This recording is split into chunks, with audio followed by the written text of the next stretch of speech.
একদম আমার সামনেটা এসে দাঁড়িয়ে তো, একদম এখানে স্লো করে ব্রেক। হ্যাঁ, তো ফার্স্টে দাদা তোমার নাম বলো। আমার নাম প্রতীক দে। তোমার নাম প্রতীক দে, আচ্ছা। কোথা থেকে আসছো দাদা? আমি কামারহাটি থেকে আসছি। কামারহাটি থেকে আসছো, আচ্ছা। তো আজকে আমাদের সাইকেল শেখার কত নম্বর দিন? 5 নম্বর দিন, শেষ। 5 নম্বর দিন, শেষ দিন।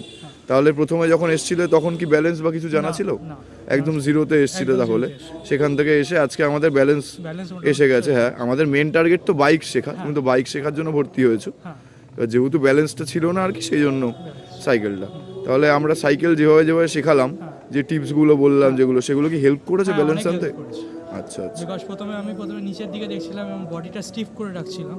এখন বডিটা যেহেতু আমার ইনস্ট্রাক্টর কুনাল বললো যে বডিটা স্টিফ না, রিল্যাক্স করতে, তো সেই হিসাবে রিল্যাক্স করার পর এখন ব্যালেন্স ঠিকঠাক চলে এসেছে। আচ্ছা, তাহলে আমরা মোটামুটি বোঝাতে পেরেছি যেভাবে হোক। ঠিক আছে, তাহলে ব্যালেন্স এসে গেছে তো পুরোপুরি দাদা? ঠিক আছে। আচ্ছা, আরেকটা জিনিস দাদা, আমরা তো পেমেন্টটা ধরো ফার্স্টে অ্যাডভান্সে নিয়ে নিই, তো সেটা নিয়ে পরে কোনো প্রবলেম হয়নি তো? আচ্ছা আচ্ছা। তুমি ক্লাসের স্লট টাইমিংগুলো তোমার সময় মতন পেয়েছিল তো? আচ্ছা আচ্ছা, ঠিক আছে। তা আমরা কি হেল্প করতে পেরেছি তাহলে? ঠিক আছে। আর এই পুরো এক্সপিরিয়েন্সটা কেমন ছিল শেখার? খুব মোটামুটি ভালো ছিল। এখন আমাদের হাফ এক্সপিরিয়েন্স বাকি বাইক শেখার, বাট স্টিল শুধু সাইকেল শেখার এক্সপিরিয়েন্সটা কেমন খুব ছিল? ভালো ছিল।